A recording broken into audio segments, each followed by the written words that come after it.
Eldoret Express.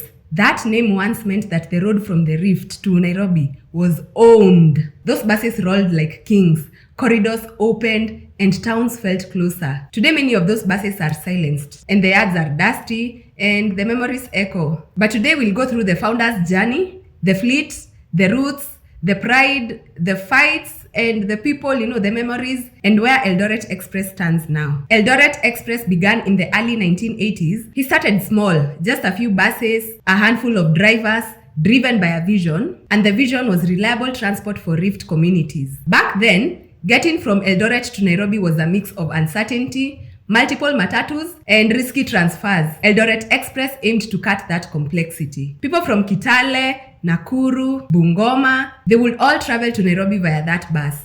It wasn't just a bus company. It became a path to jobs, opportunity, and access. At its height, Eldoret Express ran more than 25 buses, including standout units named Duke and Duchess. If you got one of those tickets, you felt privileged. The uniformed conductors, the polished seats, the schedule you could trust, that was their identity. They covered massive routes: Nairobi, Eldoret, Kitale, Bungoma, and they ran services through Nakuru, Kisumu, Kakamega, and Mumias. Rural towns depended on them. In many remote estates, kids would wait at the stage and watch those buses arrive like clockwork. Beyond carrying people, Eldoret Express delivered parcels, the letters, packages, linking families and businesses across those corridors. You didn't just ride with them, you trusted them with your goods. One key advantage was land. Eldoret Express owned a 640-acre parcel in Trans Nzoia. This wasn't farmland. It became their yard, their workshop hub, and their growth asset.